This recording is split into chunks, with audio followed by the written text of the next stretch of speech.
अखंडमंडलाकारं व्याप्तं येन चराचरं तत्पदं दर्शितं येन तस्मै श्री गुरुवे नमः। अज्ञानान्धस्य लोकस्य ज्ञानाञ्जनशलाकया चक्षुरुन्मीलितं येन तस्मै श्री गुरुवे नमः।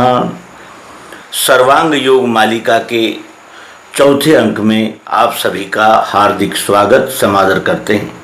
मित्रों, तीसरे अंक में हमने सर्वांग योग के तीसरे अध्याय सद्गुरु स्थान दर्शन योग का अनुभव लिया।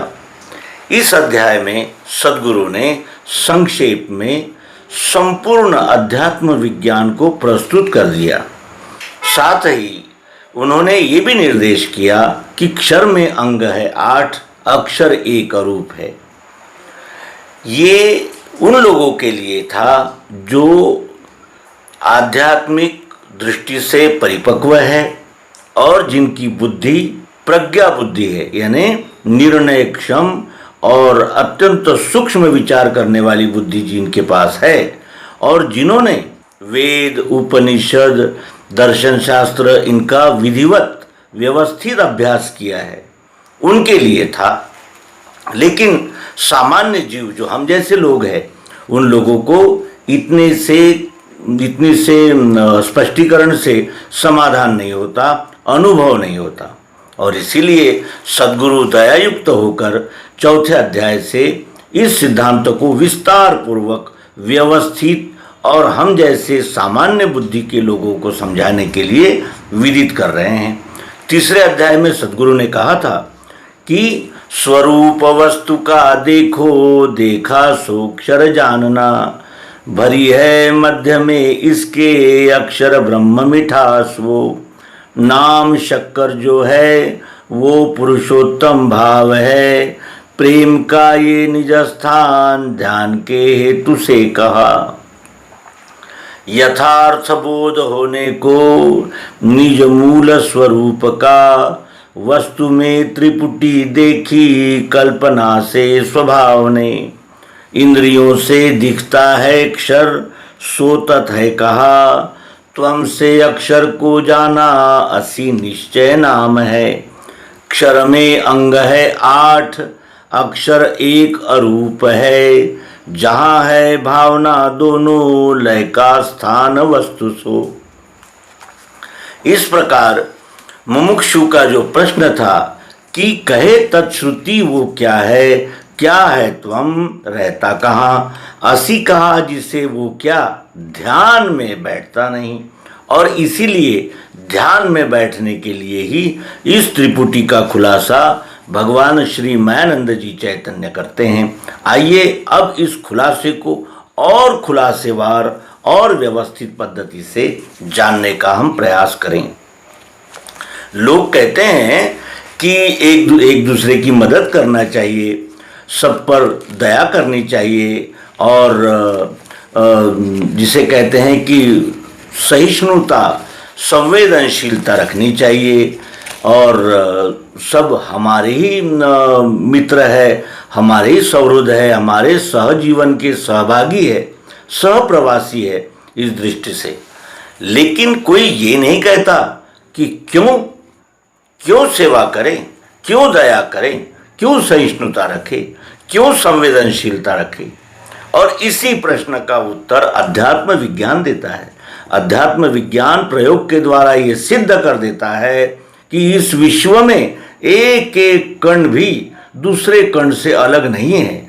ये विश्व ही एक संपूर्ण इकाई है जिसमें हम भी है, सब कुछ है, जड़ है, चेतन है, सजीव है, निर्जीव है, चांद है, तारे हैं, धरती है, आकाश है, पुस्तकें हैं, कुर्सी है, टेबल है, सब कुछ इसी विश्व में है और ये सब मिलकर ही विश्व बना है। न इस विश्व से बाहर कुछ है, न विश्व से अंदर कुछ है। ये बोध इस अध्यात्म विज्ञान के द्वारा हमें प्राप्त होता है। तो आइए अब चौथे अध्याय में प्रवेश करें। सद्गुरु ने तीसरे अध्याय में कहा था कि क्षर में अंग है 8, अक्षर एक रूप है, जहां है भावना दोनों, लय का स्थान वस्तु सो। अधिष्ठान के रूप में हमने मिश्री का एक ढेला रखा है और इस ढेले के स्थान पर स्वयं को स्थापित करके हमें यह देखना है कि जो इस ढेले में है वही इस पिंड में है, और जो इस पिंड में है वो यच्चावत विश्व में सर्वत्र है, एक एक कण में वही उपस्थित है। जो यहाँ है वही यहाँ है, जो यहाँ है वही यहाँ है। आइए अब इसको विस्तार से समझते हैं। अब ये ध्यान में बैठे संपूर्ण इस हेतु से आदि में अक्षर का भाव देखना निज बुद्धि से। मुक्ष ने कहा था कि मैंने श्रुति स्मृति शास्त्र पुराण आदि कहे पढ़े, यथा विधान उनके कर्मों को करके रखा, तो भी चंचलता मेरे मन की मिटती नहीं और ध्यान में नहीं बैठता। वो तत् क्या है, त्वम क्या है, असि क्या है, ये ध्यान में नहीं बैठता। तो इसीलिए सद्गुरु यहाँ पुनः जागृति देते हैं कि अब ये ध्यान में बैठे संपूर्ण ध्यान में बैठने के लिए ही आदि में क्षर का भाव देखना चाहिए। कैसे? निज बुद्धि से, अपनी बुद्धि से। पुस्तकों में लिखा है, उन्होंने कहा था, इन्होंने कहा था, ऐसा कुछ भी नहीं है। ईश्वर ने सबको बुद्धि दी है और अपनी अपनी बुद्धि से अपने समक्ष स्वयं प्रयोग करके इस सिद्धांत को जो जानेगा वही इस सिद्धांत को समझेगा, सत्य का आकलन करेगा। और एक बार उसकी बुद्धि ने ये निश्चय कर लिया कि सत्य क्या है, फिर वो सत्य पर अडिग रहता है, फिर ब्रह्मजाल से छूट जाता है। और इसीलिए सर्वप्रथम क्षर को जानना है अपनी बुद्धि से। और कैसे? तो दिखेंगे इसमें भाव 8 भिन्न प्रकार के, ये रूपांतर पाते हैं चक्राकार सदैव ही। इसमें भिन्न भिन्न प्रकार के 8 भाव दिखेंगे। और ये कैसे हैं? तो ये सतत रूपांतरण होते रहते हैं, ये रूपांतर पाते हैं चक्राकार सदैव ही। यही ढेला है। शुरू में क्या था? गन्ना था। गन्ना किससे बना था? कहाँ से उगा था? धरती से उगा था।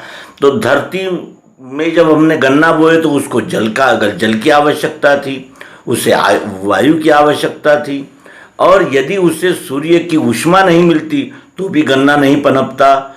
और गन्ना काहे में बढ़ा? तो अवकाश में यानी आकाश में बढ़ा। इस प्रकार इसका जो मूल है वो क्या है? वो पंच महाभूत है। और ये रूपांतरण होके फिर गन्ना क्या बना? तो रस बना। रस से क्या बना? तो वो उसका यानी एकत्रीकरण किया, उसे पकाया गया, और उस पकाने के बाद, गन्ने को पकाने के बाद ये मिश्री बनी। अब ये मिश्री का क्या होगा? मिश्री ऐसी ही रखी रहेगी तो भी इसका क्षरण होगा। और ये मिश्री यदि हम मिठाई बनाना चाहें, चाय बनाना चाहें, चाहे जिस उपयोग में लेने चाहें, इसका रूपांतरण उस मिठाई में भी होगा। मिठाई फिर हम भक्षण करेंगे, तो हम में भक्षण करने के बाद यही अन्न फिर रक्त रस मज्जा बनकर हमारे शरीर में कार्य करने लगेगा, और यही जब हमारी नाड़ी में आएगा तो कफ वात पित्त बनकर कार्य करेगा। यानी ये सतत रूपांतरण होते रहता है। इसीलिए यहाँ सद्गुरु कहते हैं कि ये रूपांतर पाते हैं चक्राकार सदैव ही, अखंड मंडलाकारम व्याप्तम येन चराचरम। इसी का प्रत्यक्ष अनुभव अब हम लेने वाले हैं।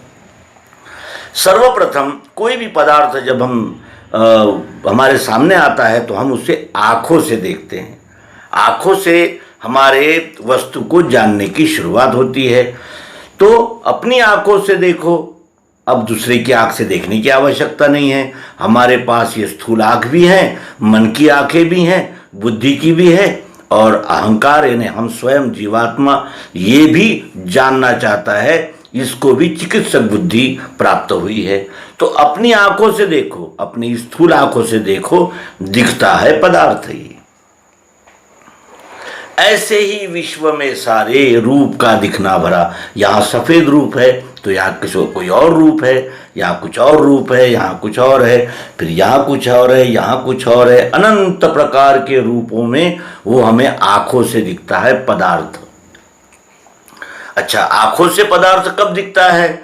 जब हमारी आंखों में जाला और फुली न हो और बाहर भी प्रकाश हो, यानी प्रकाश के सहारे से ही वस्तु का रूप हमें दिखता है। तो प्रकाश क्या है? ये अग्नि का ही एक रूप है। अग्नि ही प्रकाश है और अग्नि के प्रकाश में अग्नि से बनी हुई आंखें रूप का दर्शन करती है, रूप को देखती है। इसका आशय क्या है? आप ये जो अग्नि से आंखें बनी हैं और आंखों से रूप दिखता है। ये हम एक एक कण में अनुभव लेते हैं। जहां जहां हम आंखों से देखेंगे हमें रूप दिखेगा। उसके अनंतर सदगुरु कहते हैं कि इसे हाथ लगा देखो, आता है स्पर्श ध्यान में, इसे हाथ लगा कर देखो, इसे हाथ लगा कर देखो, इसे हाथ लगा कर देखो, इसे हाथ लगा कर देखो। जहां जहां हम स्पर्श करेंगे वहां वहां हमें ठंडा, गरम, कड़क, मुलायम इस प्रकार का अनुभव आता है। इसे हाथ लगा देखो, आता है स्पर्श ध्यान में। ये स्पर्श भाव सर्वत्र विश्व में है भरा हुआ, संपूर्ण विश्व में। जहां कहीं हम स्पर्श करेंगे त्वचा से, वहां हमें स्पर्श का अनुभव आएगा। ठंडा, गरम, मुलायम, कड़ा, ये सब ध्यान में आएगा। तो ये त्वचा जो है ये वायु तत्व से बनी हुई है। जब हमें फालिज हो जाता है, पैरालिसिस हो जाता है, तो हमारे त्वचा की स्पर्शन शक्ति समाप्त हो जाती है। तब हम छूते भी है तो हमें स्पर्श का अनुभव नहीं होता।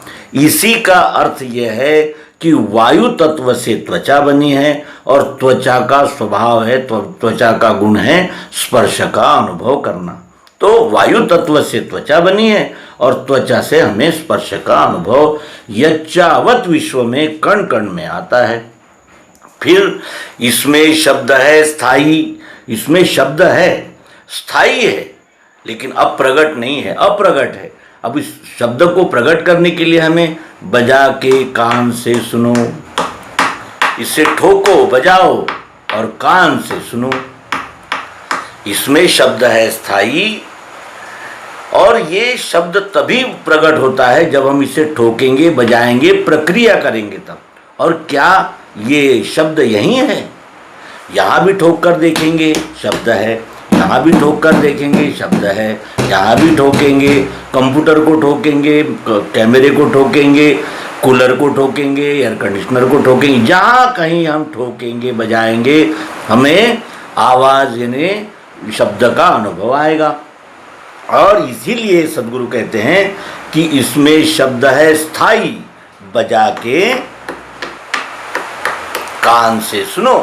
वैसे ही विश्व में सारे स्थित है शब्द भाव भी, वैसे ही विश्व में सारे स्थित है शब्द भाव भी।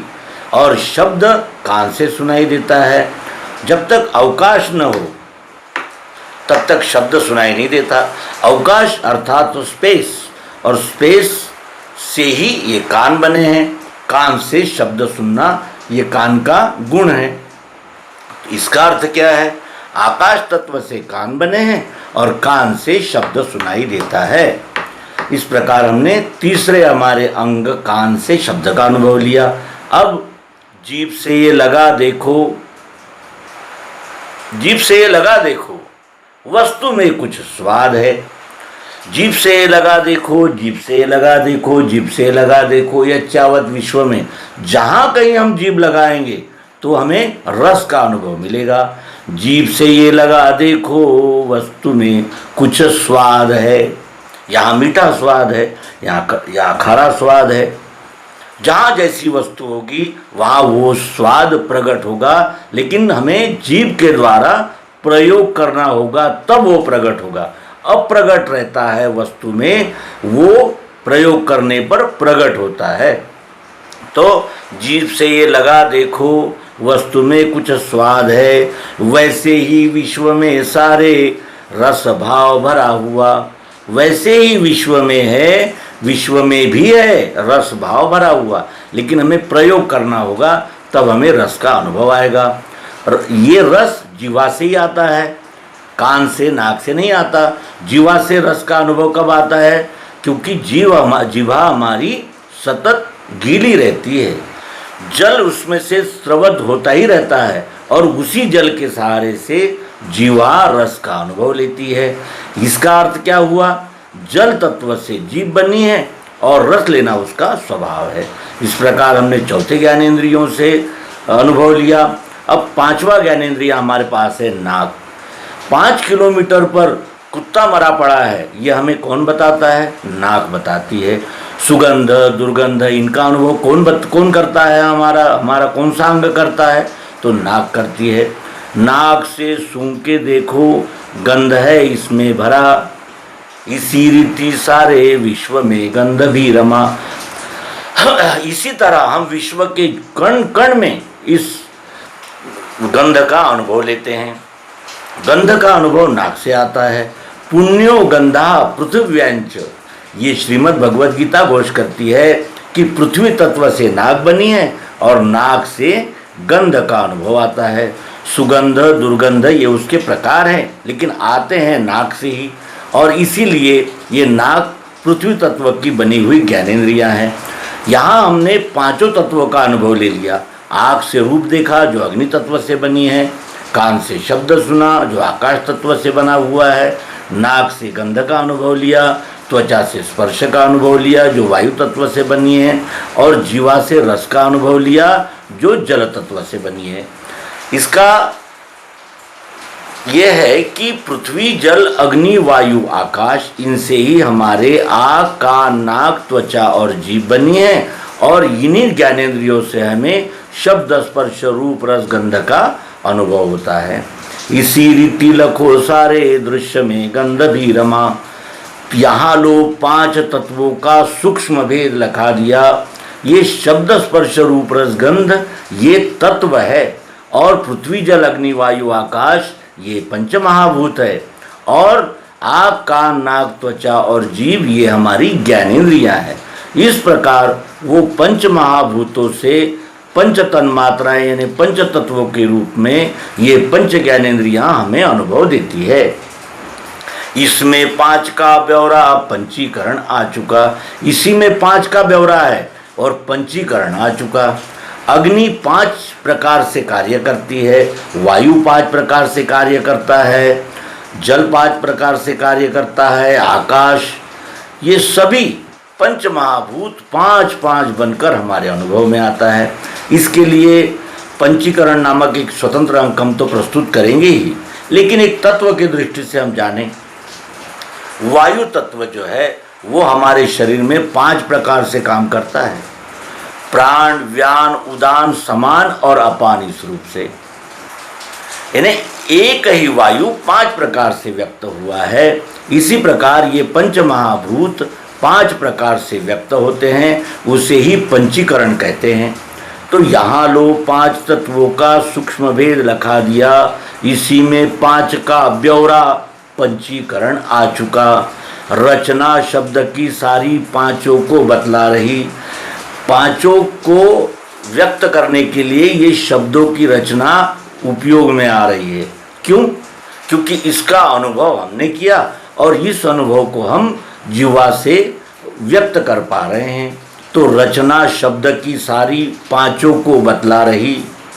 गुण है इनके आगे वे तीनों सूक्ष्म रूप है। इसके आगे 3 गुण हैं और वो कैसे हैं? सूक्ष्म रूप है। ये स्थूल है। आँख, कान, नाक, त्वचा, जीभ ये स्थूल है। पृथ्वी, जल, अग्नि, वायु, आकाश ये स्थूल है, और उन्हीं से शब्द, स्पर्श, रूप, रस, गंध ये पंच तन्मात्राएं, पंच तत्व प्रकट होते हैं। अब ये 3 गुण ज्ञानेंद्रियों से प्रकट यानी स्थूल ज्ञानेंद्रियों से इन 3 गुणों को हम नहीं जान पाते।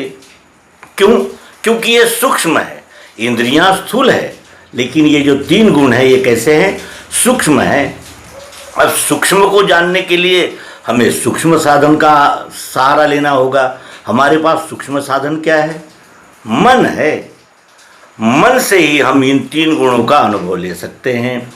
5 ज्ञानेंद्रियों से वे दिखने के नहीं कभी। ये 3 गुण पंच यानी 5 इंद्रियों से नहीं दिख सकते, इसको देखने के लिए जानेगा मन ये तीनों और उनके स्वधर्म को।